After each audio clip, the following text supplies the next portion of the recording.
Good morning and welcome back to Let's Talk New Mexico at our new time, 9 a.m. I'm your host, Ty Bannerman.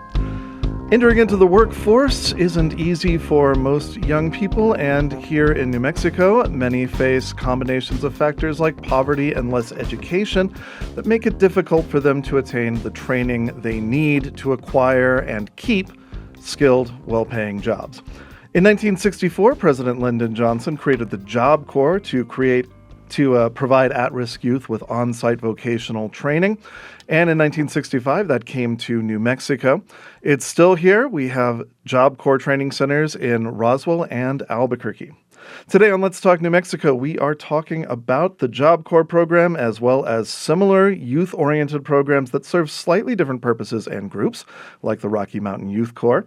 We will speak to students who are currently enrolled in the programs and those who have graduated to find out how their experience has affected their lives. And we want you, our listeners, to get involved in this conversation. Maybe you or someone you know is a graduate of a Job Corps program like the Conservation Corps or even AmeriCorps. What was that experience like? Would you like to see more of these kinds of programs in New Mexico?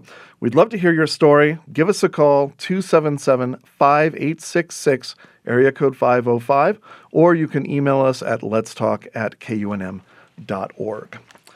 So I have three guests in the studio this morning. Ashley Griffin is the Community Engagement Coordinator for the Albuquerque Job Corps. Welcome to the studio, Ashley. Thank you for having me, Ty. We have Quinn Mendelson, the Conservation Program Director for the Rocky Mountain Youth Corps. Thanks for joining us today, Quinn. Thanks so much. Excited to talk with you. And Lou Irvin, a graduate of the Rocky Mountain Youth Corps and currently employed by the City of Albuquerque's Open Space Division. Good morning, Lou. Hi, good morning. And throughout the program today, we will also be hearing some interviews with Job Corps students and grads that I conducted earlier in the week. So, Ashley, let's start with you. Can you tell me a bit more about the history of the Job Corps and its mission? The Job Corps here in Albuquerque started in 1970. Since then, we have had tens of thousands of students go through those doors and come back out with more opportunities. A day in the life here, you get up, breakfast, and it's dorm life. You live on campus, and it's completely part of the program. And how many students do you accommodate at a time at the center? 327. And who is eligible for the Job Corps? To be eligible, it's disadvantaged youth. Mm-hmm. So if you're part of some government assistance program like SNAP or Medicaid, there's low-income qualifications. Also, there is disability qualifications, such as you have some sort of plan at school. Mm-hmm. Or like an IEP or something like that? I'd like an IEP or a 5014 plan. And physical disabilities, is that also? It depends on the trade. Mm-hmm. You have to be able to physically be able to do the work. Okay. And I know, so this is a federal program. It's been around a long time. It's safe to say that it has had some ups and downs. Recently, the program has been criticized as ineffective and even dangerous for students who go through it. How do you respond to those criticisms? Absolutely not. As far as dangerous, there's a very high number of, it's called incidents reports. The thing is, they don't tell you that these incident reports are anything from you yelling out in class, stealing from a dorm, mm-hmm. a roommate. Mm-hmm. If you had any sort of disruption, that's all considered incidents. Okay. And, because you're dealing sometimes with students who have IEPs that can often include different types of behavioral issues, it makes sense that there might be incidents like that. You're dealing with youth 16 to 24. Mm-hmm. There's going to be, and they're living together mm-hmm. as well. They're working together and living together. So there's going to be disagreements. There's going to be bad days. And that's what you're seeing in those reports. And you deal with, you're there at the center fairly regularly, I'd imagine. I'm there every day. Can you tell me what the atmosphere is generally like? Students are really supportive of each other, and so are the staff. It's a really great atmosphere to be in. Everybody is there to learn, is there to grow, because they want to be there. So I had the opportunity to speak to one of the students, Richard Rios, who is currently enrolled in the Job Corps program. Ashley, could you tell me a bit about Richard before we play his interview? Richard's fantastic. He came in, he is from a low-income background, and he immediately took to the program. He had been rather shy before. Now he is a foreman in his shop. He was the SGA president, or vice president, I'm sorry. And he's not right now because he's going to finish the program in the next couple of weeks. Excellent. He's in electrical. We're going to be able to find him a job pretty easily, I believe. And we're going to get him out the door with the best foot forward. How long has he been there? I believe about a year. About a year? Okay. Yeah. How long is the typical program? It's usually about a year. It just depends because it's self-paced. Okay, well, let's go ahead and hear from Richard himself. Oh, great. Richard, could you tell me about how you became a part of the Job Corps? Yes. So I got a referral from one of my counselors about getting to Job Corps and saying that would be a really good opportunity for me. As it's a trade school.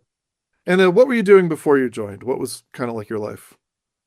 Honestly, it was more or less taking care of my family members, trying to like look for different job opportunities.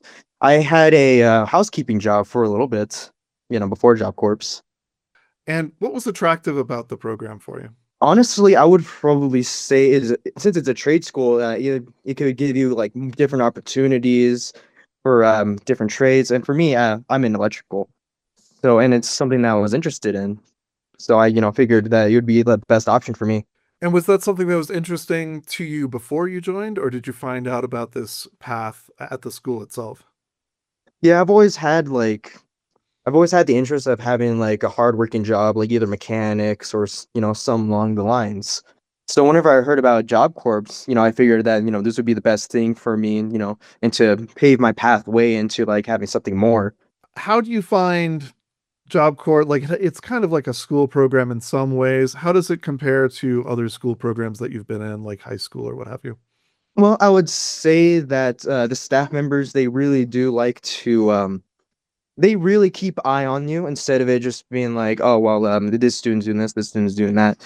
No, with Job Corps, it's really like personalized, where like most of the staff members know each student. They're always there to like help you out, and you're actually working towards a better opportunity for yourself in the future instead of it just being a high school graduate sort of thing. So what kind of trade skills have you found out about that are interesting to you? What kind of classes are you taking? For me, like I said, I'm taking the electrical trade, and I found that to be honestly really nice. And they also have BCT, which is Building Construction and Technology, plumbing, welding. They have solar as well too. And what do you do in the electrical trade classes? What are you learning specifically? Well, I'm learning the wiring of like different methods of wiring the components to like wire stuff. We also do on-centered jobs. So let's say that they need light fixtures in administrative building. We'll basically take the electrical class over there to change out the light panels, to rewire them. There's that, and for me personally, I'm a foreman of the class, so I basically teach all the students here like the components, the different names for the tools, different wiring. How long have you been in the program? I've been in the program for about 12 months now, for about a year. How would I say? They also had different leadership stuff, like there's the SGA, which is like a student government for Job Corps. So yeah, I've been in there for about 6 months. Tell me about that. What kind of stuff do you do there? We help manage the SGA store, which is, a store for the students to buy like snacks, different hygiene stuff that they need for the center. And we also plan student events. So, well, we just had an Easter egg hunt where each student gets to like look for like little eggs that have like treats and stuff. Where they also have like little prizes inside the eggs. We also, manage different events for the students. It feels a lot like it might have a real community feel to it. Is that what you're finding? Oh, yes, it is a very good community where most of the students know each other. They were always like friendly with one another. You see people like walking down the courtyard and stuff like that. Everybody's always willing to say, "Hey," it's awesome. Tell me about how a typical day goes for you. I'd say typical day, like we all, start our trade, do the things that we need to be get done throughout the day. Then during breaks, we like to, talk with each other, hang out with each other. After trade, we basically have our own hours. And we have a recreational center, which we like to like play pool. There's the gymnasium, also a gym to help work out. And they also have different events and stuff that Job Corps or the recreational center likes to take the students on, like outside trips. Where do you guys go?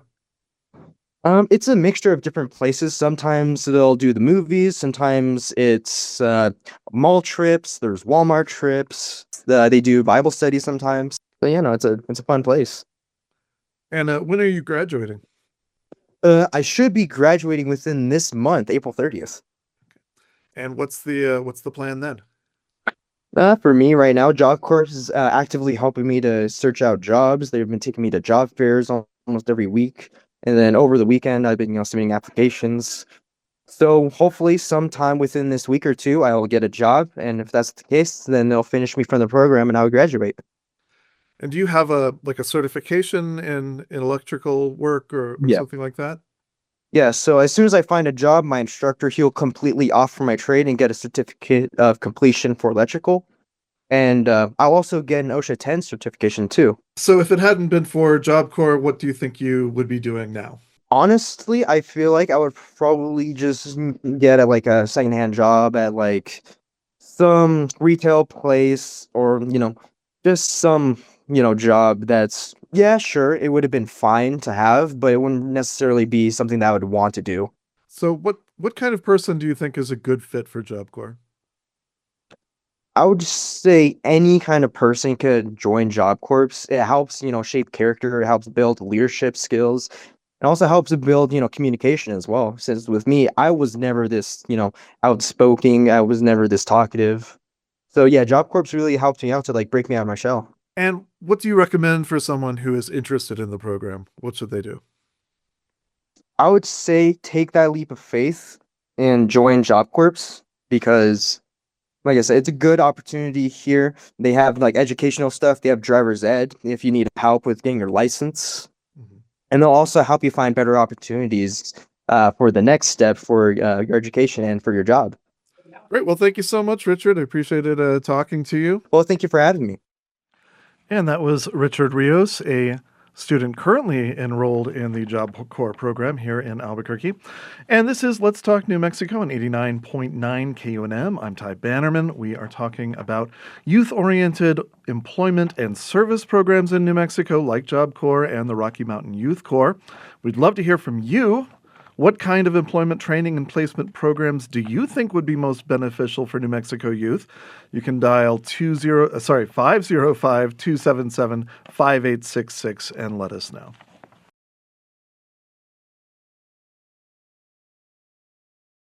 And welcome back to Let's Talk New Mexico. I'm Ty Bannerman. We are talking about the New Mexico Job Corps right now.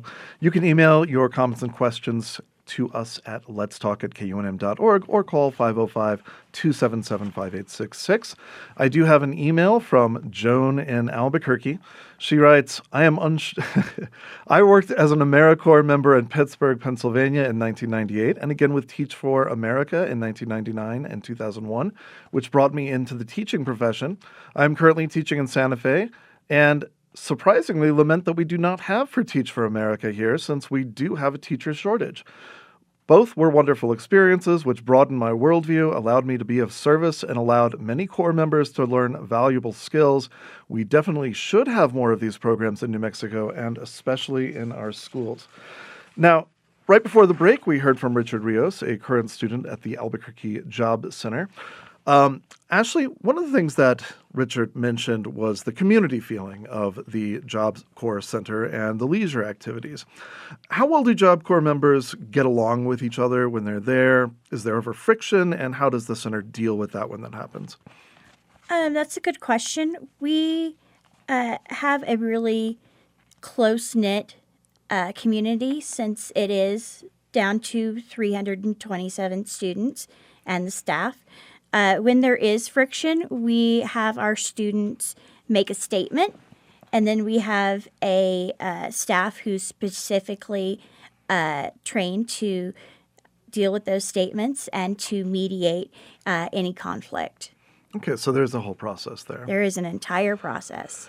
Now, I also spoke with Jadelynn Relaford, a graduate of the program who's now employed at Los Alamos National Labs. Ashley, can you give us some background on Jadelynn? Jadelynn's fantastic. She came in the program. She was ready to find out what she could get from it.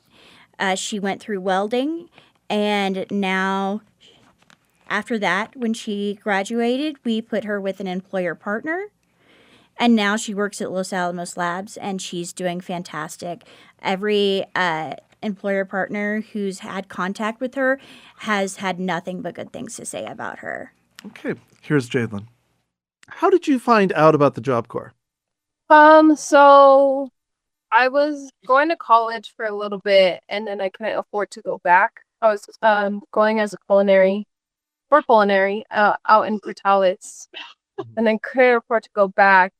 And so I came home, and so my stepmom actually suggested me to try out Job Corps because my uncle went there a long, long time ago. So, And what made it seem like an attractive program to you? well, it's 100% free. The only thing I would have to sacrifice was my time, and it's free food, free housing, free just about everything.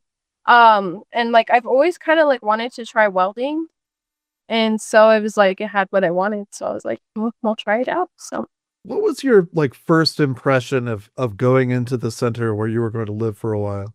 at first it was really nice. Like it was really beautiful. I went during June, so everything was green and pretty. And what really caught my attention was the cafeteria. It was like it was different from most like school cafeterias. And so I was like, okay.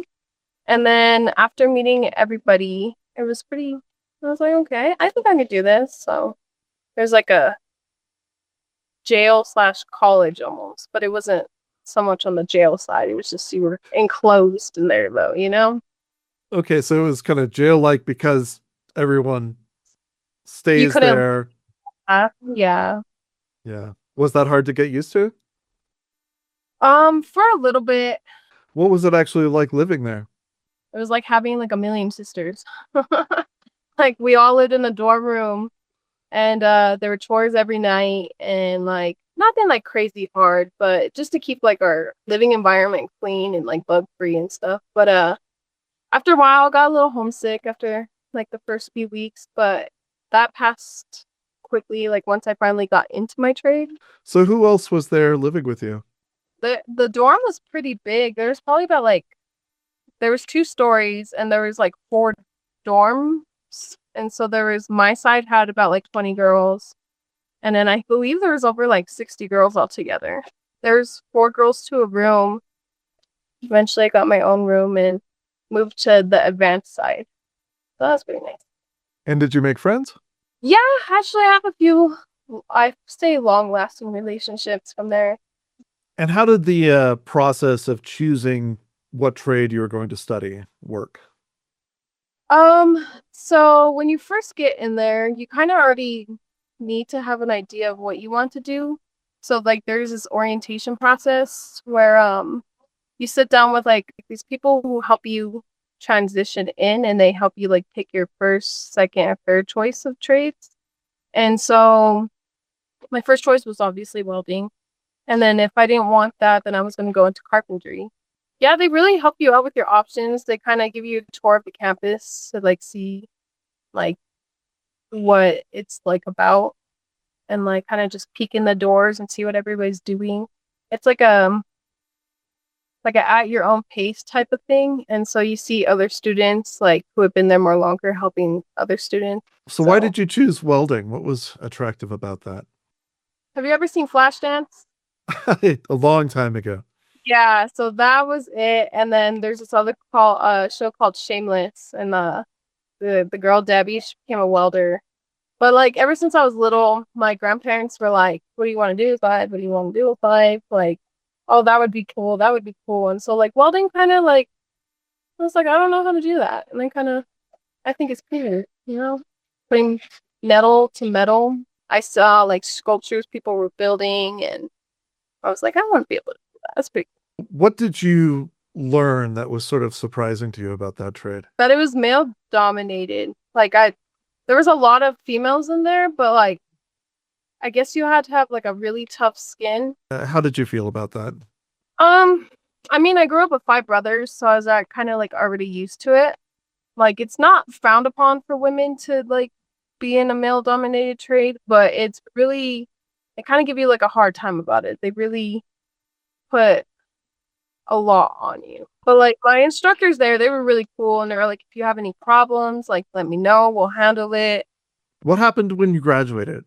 What was that process like? I mean, I kind of was going through a lot at that time, like mentally. So there was just like a lot at home going on, and like I wasn't always there to like help it. And so, but as like the days grew closer, I felt like more and more proud of myself because I was like, man, like I can make it through this, I can make it through anything. So it was pretty nice. I did basic welding, and then I did advanced welding. And advanced welding, it was pretty cool because it was pipe welding, but like the pressure was on. I don't know, it got a little rough for a while. Just like everything all at once. Kind of that's how like life seems to be. It's like one thing goes wrong, everything else must go wrong. So And then once you graduated, I understand that they help you find like job placement. Was that something that happened for you? yeah. So like when I graduated, I was still on campus, and they give you resources to like be able to find a job like that like fits your trade, and it's like kind of still all up to you because they also teach you like how to be independent, and like I know it's mainly for like youth, so they kind of teach you how to be an adult. Mm-hmm. And so I got this card from one of my friends that had graduated before me, and it was to Aerotech. It was like a company, you go through a company and they help you find a job like that's like available, like what spots are available, and you'd be like working through them. And so she found me a job at Megacorp in Albuquerque, and set up an interview, got like my drug test and everything out of the way, and then all I had to do was go pass the well test at Megacorp, and it was solid. So then I worked there for a couple months. Where do you work now? Los Alamos National Labs. It's pretty impressive. Thank you. You mentioned learning skills that were maybe not directly job related, but more about kind of independence and life skills, I guess. Yeah. Can you tell me which ones of those you think you learned from Job Corps? Went through a hard time, and so like my instructors really like stepped in, and they weren't just there just to like get a paycheck. You can tell like they were there to be able to be there for us actually. And mentally they walked me through a lot of stuff that was going on, and so like how to handle my emotions and not let things get the best of me. And life throws curveballs all the way, like all the time sometimes. And so like to manage it mentally and like be able to move forward without, I guess, like self-destruction. Mm. And so they were really big on cleanliness and like hygiene, which like I already knew before, but like it really helped me step it up a bit, and like doing laundry when you needed to do laundry, or Right. like clean everything. And like we had stuff like super clean and like on Mondays. And then when I was a leader of my dorm, it was cool to see it from the other side, because when I first got there, like we were the ones cleaning the rooms and doing super clean, and then my leaders would come and check the rooms and make sure everything was all nice and neat and everything like that. And so when I became a leader, it was nice to see it from that point of view too, because I can see like how much I've grown in that process. And like, how do you think your life might have gone differently if you never joined the Job Corps? I'd be at home still with my moms. They were raising a lot of dogs at the time, so I'd still be home taking care of a lot of dogs, and probably working somewhere in Los Lunas. To be honest, I never really saw myself outside of that.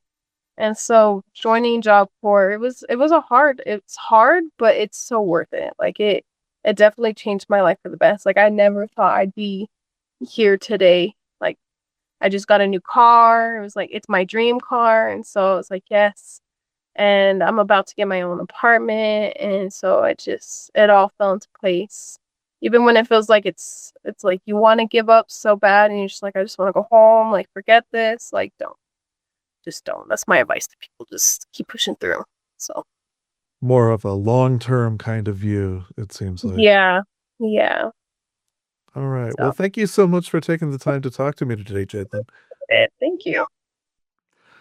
And that was Jadelynn Relaford, a graduate from the Albuquerque Job Corps. One thing that struck me about my conversation with her, Ashley, was she talked about this kind of supportive mental health aspect of the Job Corps. Can you tell me a little bit more of that? Are staff trained in that sort of approach to helping students? We do have wraparound services, and we are trained in care to where we know these students know that they had some adverse experiences. That's what happens in poverty. At least it's more likely. And we're trained to acknowledge that and to be aware of it. We do have counselors with our wellness center who help our students. We have career counselors. Everybody has a group of people who are around them, whether it's the instructor, whether it's a teacher, who know the student and know what they're going through and want to help. Okay. So let's go ahead and shift the discussion a little bit to programs that are similar to Job Corps and that they provide training for New Mexico youth, but there are some differences in terms of the mission and maybe the groups that they serve. I'm here with Quinn Mendelson, the Conservation Program Director at the Rocky Mountain Youth Corps. Hello again, Quinn. Hey, how are you doing? So, Quinn, tell me about the Rocky Mountain Youth Corps program and how it differs from something like the Job Corps. Yeah, absolutely. I think from a bird's eye view, we are a stepping stone to new opportunities. I can't speak, I guess, to as many of the differences between what we do and what Job Corps does. I can speak to what we do, and that's, we work with young people. We work with young people that are primarily between the ages of 16 and 30. The core of what we do is with folks that are between 17 and 25. But anyone between 16 and 30 and up to 35 for veterans is welcome to join our program. We've got offices in Taos and in Albuquerque. We've been around for 30 years. And we provide meaningful paid conservation and service opportunities to young people. And we pair those projects and those paid opportunities with training. So, you might be on a crew that's doing trail work, or you might learn how to use a chainsaw or a crosscut saw, which are those old-timey two-person saws. Or you might be doing watershed restoration or habitat restoration, or working with adobe and masonry work. But we're also pairing that with training. So financial management, cover letter and resume workshops and mock interviews and public speaking and civic engagement, and a lot of things that try to address the whole person. And for folks in our program, they might be with us for a summer, might be with us for a full year. And for some folks, it's just a summer job. And you leave with a paycheck, you leave with an enjoyable community experience. For other folks, it's the start of the work of a lifetime. And I think what we really want to do is to help folks have a light bulb moment about understanding what they want out of life. And, we're not unique in this one, but we want the folks in our program to be able to embrace the promise and the challenge and the beauty of the world around them with open arms. And we try to provide the support and community to help them understand how attainable that is for them. And how many students do you accept each year? This year we'll have somewhere between 125 and 150 folks. We'll have, I believe, 16 crews throughout the state. And we have day crews. We have what we call spike crews, which are camping crews. So in both our Taos and Albuquerque offices, we'll have day crews that work, standard Monday through Friday. They go home each night. They go home on the weekends. Or we have our camping crews that work a Tuesday to Tuesday, 8 days on, 6-day off schedule, and they're camping all over the state. And this is, they are in some of the most beautiful areas in New Mexico. They are sleeping in tents. They're cooking together. They're doing chores together. They're working together all day. They're waking up early together. And regardless of what type of crew you're on, there's a huge amount of community that you're held in. And for some folks, they're really interested in the work. Like, I really want to figure out what it looks like to be a master with a chainsaw and start a forestry path, or I want to work with some degree of like water management. For other folks, it's the community, and that in itself is what the transformative piece is. But we've got a lot of different options and a lot of different opportunities. We work with a lot of different partners throughout the state. Again, with the goal of just providing that light bulb moment for that individual. And is it mainly focused on public lands?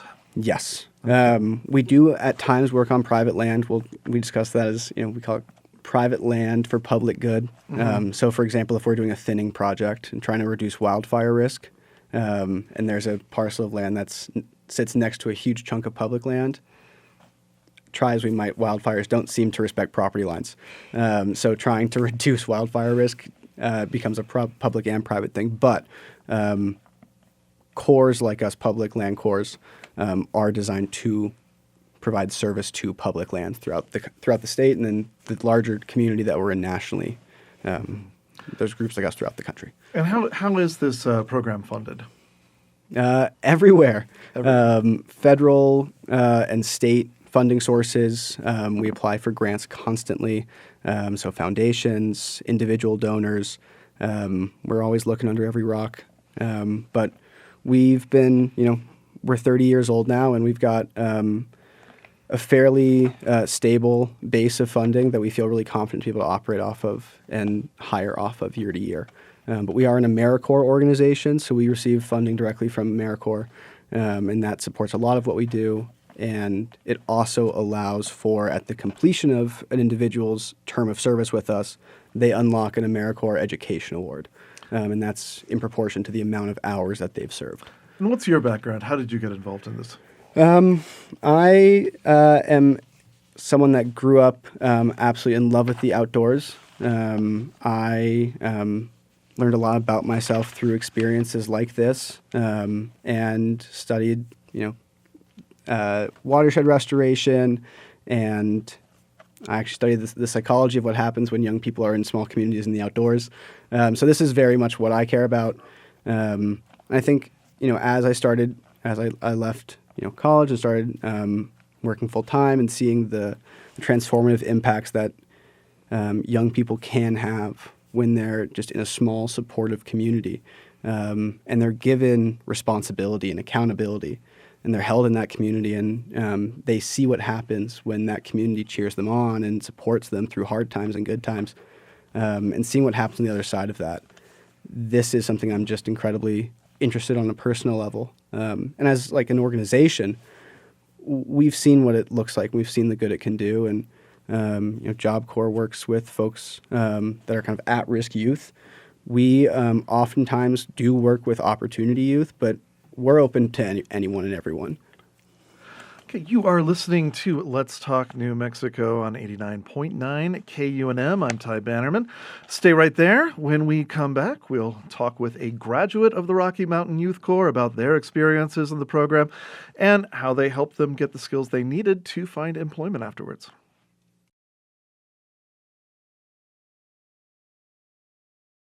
This is Let's Talk New Mexico. I'm Ty Bannerman. I was just speaking to Quinn Mendelson, the Conservation Director of the Rocky Mountain Youth Corps. And we also have a graduate of the Rocky Mountain Youth Corps here with us today, Lou Irvin.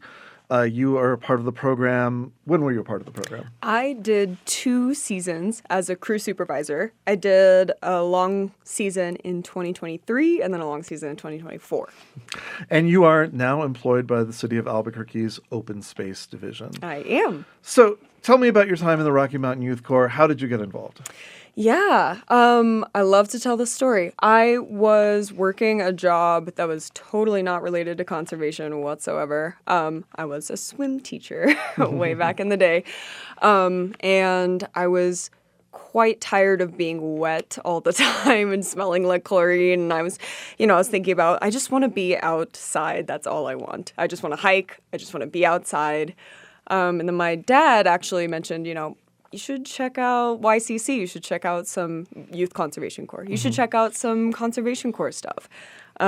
Pretty sure I just Googled Conservation Corps New Mexico and Rocky Mountain Youth Corps came up, and the rest is history. So tell me what it was like going into the program. What kind of tasks were you performing? How were you living? All that. Yeah. So my first season, I started out as an assistant crew leader briefly, and then I was promoted to supervisor. We started out the season with a lot of leadership development. I was brand spanking new. I had never touched a tool before. I had been a long time hiker, long time, trail runner, mountain biker. But I had never constructed trail in my life. No idea how to hold these things, So we did a lot of training. I think our first, I just immediately jumped right into it, did trails training where we learned how to construct trail, did trail maintenance, and then we did our first chainsaw spike, which was quite scary for me, but it was incredible. So after that happened, we were just hitting the ground running with our crews. And how long is a season? Yeah, so a long season is leaders typically start in February, and then we work until November. That February-March period is for the leadership development, where we kind of sharpen our skills as leaders. We talk about communication. We talk about leadership styles. And then the crew members start in, March, April? And then after that, we are on our own. We are off doing our spike work, or we're doing our day work in our kind of autonomous unit as our crew. And we also have some summer crews that come in. That's typically more of like the younger age range. We're thinking like college kids and the in-between semesters, stuff like that. And they just do a quick little season, maybe 2 months. And so when you're out in the field, are you like camping in tents or cabins? What is that like? Yeah. When you're on a spike crew, that's 8 days on, 6 days off.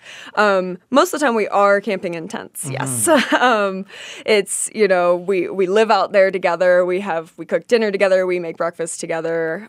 We do 10-hour days. 8 days on. So it's kind of a long time to be with a crew, but it really deepens that sense of community. I mean, the crew that I had, I was so lucky. They were awesome. And it really kind of felt like a family at the end of the season. We were so close, so tight. And I think I'm going to be friends with those people for a very long time. So it's 8 days on and then 6 days off, and that's like going home, or that is off. No thinking of work, no nothing. Plenty of time to rest and recover from that spike. Where were some of the places that you were working? Oh gosh, it's impossible. Like, I just have so many that I love. So it's we were working up in, we've worked in 1,000 different places. We worked with the Carson National Forest. We worked down in the Gila Wilderness. We worked up at Navajo Dam State Park. That one was one of my favorites. We worked with Santa Fe County doing some thinning projects with them. So we've worked pretty much all over when I was on that spike crew. When I was on the day crew, we, kind of stuck around Albuquerque. We didn't really have time to commute. So we worked a lot with the City of Albuquerque Open Space, which I now work with. And we also did kind of some stuff down in Belen and in Los Lunas as well, so Valencia County. And what are some skills that you picked up that you still find relevant to this day? Oh, yeah, thousands. There's a lot of hard skills. Now I know how to use a tool. I know how to build trail. More important than you think it might be.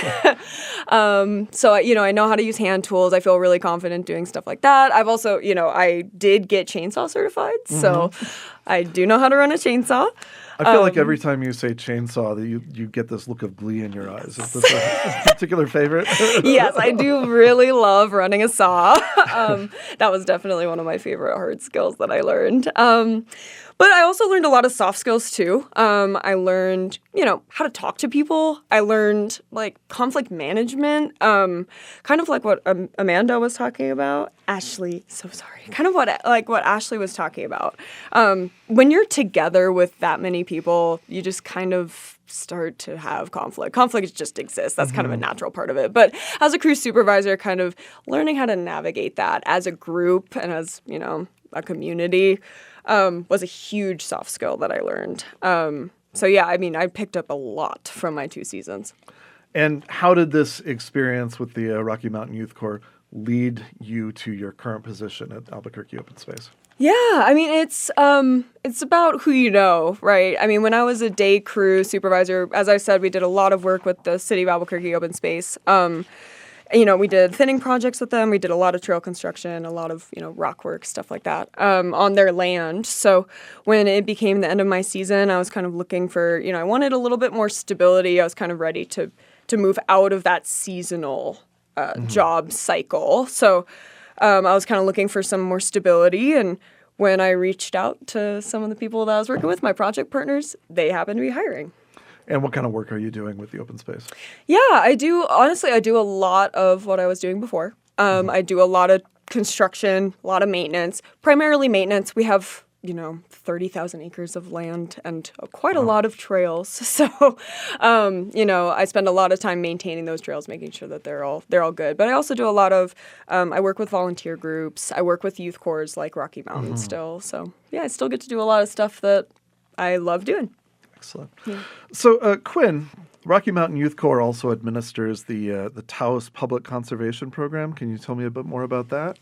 Yes, we've got a few what are more specialized crews. So we have the Taos Pueblo Conservation Corps program that works specifically with young people from Taos Pueblo, and they work on culturally meaningful projects within Taos Pueblo and within the ancestral footprint of Taos Pueblo, so within kind of what's now the Carson National Forest. And that's out of our Taos office. It's a wonderful partnership, and it allows us to support a lot of work that's much older than us. Taos Pueblo, besides the fact that they've been managing and stewarding that land for eons, Taos Pueblo had the first ever wildland fire crew. So it's an opportunity for us to continue that tradition. In addition to the Taos Pueblo Conservation Program, we also have a program specifically for deaf and hard of hearing youth that's out of our Albuquerque office. And also out of our Taos office, we have our prevention program, which works to address substance abuse in the Taos community. So there's a few more niche specific programs, as well as our larger conservation program. So we've talked a lot about kind of what the great things are about each of these programs. Can you tell me about some areas that maybe you'd like to see improved or bolstered in the future? And we'll start with you, Quinn. Yeah. Well, I think the first thing that comes to mind is if someone wants to just write us a check for a few $1 million, that would make everyone's life much easier. We're a nonprofit, and that we spend a lot of time writing grants, looking for our next funding source. I think we really take a lot of pride in the fact that we insulate the crews from that. They just have their experience, and it's not their job to think about any of that. But we and organizations like us work really hard to make sure that there's not just a next year, but there's 5, 10, 15 years from now, where we can be thinking about what it looks like. And, the grants landscape and the general funding landscape for organizations like us is tenuous right now. And, it's a full-time job making sure that we're taking care of our staff and our crews and the future of the organization. Okay. And Ashley, what are your thoughts about how things could improve in the future? Awareness. A lot of people don't know about Job Corps, or are confusing it with another government program. So being able to have more community partners, to have more awareness of the program so people know that it's available as an option. We have youth in our communities who could really use a leg up. And if they had more awareness of what Job Corps was and how it could help, I feel like we'd see a bigger hard hat workforce that's really needed. And I understand. So you're funded at the federal level. Is there a way for people to donate funds, or is it strictly limited? It's strictly funded through the Department of Labor. We have our funding. Sorry. Sorry. But really, there's not a lot of advertising for government programs. So being aware of what's out there and how it can help you is something that could really be an asset to this community. Okay. Now, I understand that you guys are at kind of a lower capacity right now. You say you usually have about 300 students. What's the number looking like now? It's looking at 170 right now. We are actively looking for students. So our application process is through the Department of Labor. You just have to go through a background check, and students can be on campus within a few weeks. And how can people find out more? Go to albuquerque.jobcorps.gov. Okay, and what do you think is like the most important thing a potential student should know about Job Corps before they apply? It is structured. Your day is planned out. It's an 8-hour workday. We treat you like an employee. So you have an 8-hour workday. You have 2 15-minute breaks. You have an hour lunch. And after 4, the rest of the day is yours. But during that work hour, you're expected to be on your schedule. And we create schedules weekly for each student because it is self-paced. And we enroll weekly and we graduate weekly. And Quinn, folks who want to find out more about the Rocky Mountain Youth Corps, what should they do? Yeah, we're just about always hiring. So our website is youthcorps.org, so youthcorps.org. We have summer crews, long season crews, internship placements, kind of anything you're looking for, you'll find on our website. Or you could always pick up the phone and just give us a call. But there's different phone numbers, so I'm just going to say to Google Rocky Mountain Youth Corps and call any number you see. And I will point out that on our website right now, we have links to these organizations. So they're right after our guest names on the website. And Quinn, what do you think is the most important thing a potential student should know about your program before they apply? Yeah, it's hard in a really meaningful way. It is going to challenge you, but it's also going to be really fun. You're going to learn a lot about yourself and who you are. You're going to make friends with people you didn't expect to become friends with. You're going to find that your interests are much more varied than you thought. And I think what is oftentimes said is that folks walk away recognizing that they are kind of the person they've been waiting for. That they've got what they need. And with support and structure and community and kind of the encouragement that we're able to provide, folks can recognize that they are a lot more than they ever thought they were. And folks come out with a lot of confidence and a lot of grit. Now, are you out there with the students yourself sometimes running the chainsaw? Not as much as I'd like to be. After this, I will be driving up to our crew member chainsaw and crosscut saw training up in the Santa Fe National Forest. So it'll be a fun day for me, or fun weekend, but not nearly as much as others. Is there like a favorite area where the Rocky Mountain Youth Corps works that you like to visit? I think for me, I really like walking the trails that our crews work on. So we have a really strong presence in the Pecos Wilderness and the San Pedro Parks Wilderness of the Santa Fe National Forest. The Gila Wilderness is an incredible place, and we spend a lot of time down there, especially in the burn scars, doing a lot of post-fire restoration work. And it's really amazing to see these landscapes come back to life. But I mean, we could talk about this for hours. And Lou, what advice do you have for someone who's maybe interested in the Rocky Mountain Youth Corps? Do it.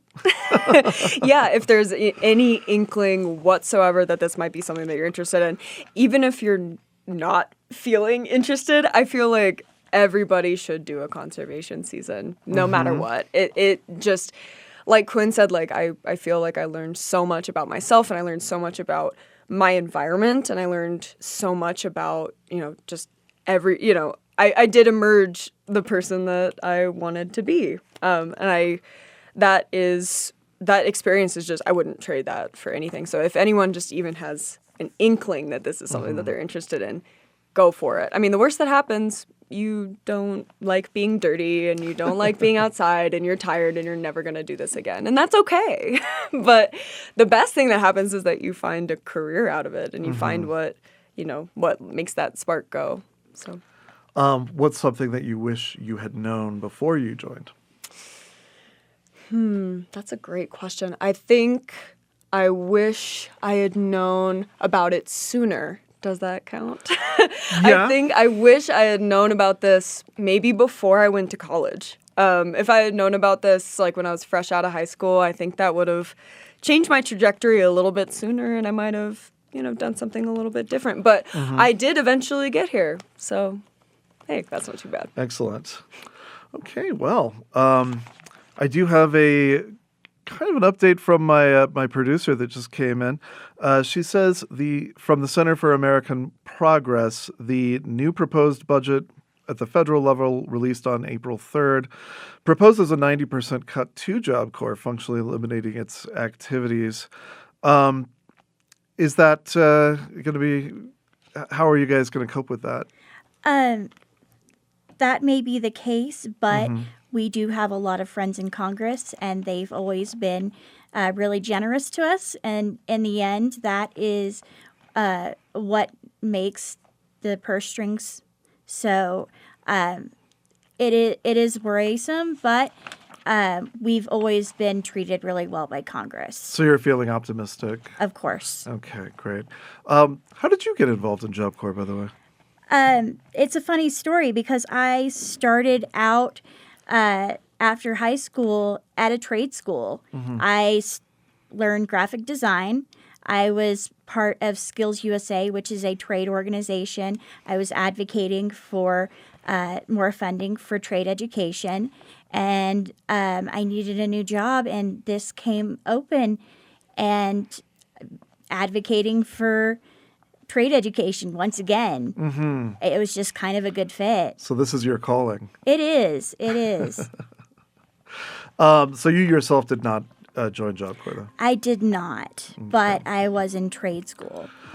Well, the music is on, and that means we have reached the end of the hour. Thanks to our emailer, and thanks to our guests. That's Ashley Griffin, the Community Engagement Coordinator for the New Mexico Job Corps. Quinn Mendelson, Conservation Program Director for the Rocky Mountain Youth Corps. Lou Irvin, graduate of the Rocky Mountain Youth Corps and current open space with Albuquerque employee. And in pre-recorded form, we had Richard Rios, currently enrolled at the Albuquerque Job Corps Center, and Jadelynn Relaford, graduate of the same, now working at Los Alamos National Labs. You can comment on this show by email at letstalk@kunm.org. You can find us on your favorite social media, including YouTube now, where you can watch the show. Just look up at KUNM Radio. Watch out, Mr. Beast. We are coming for you. Audio from the show will be streaming at kunm.org soon. You can also get the Let's Talk New Mexico podcast from Apple and Spotify. Come back next week. We are looking at changes to SNAP work requirements and how those are being changed by the Trump administration, and that might put some of New Mexico's most vulnerable citizens at risk.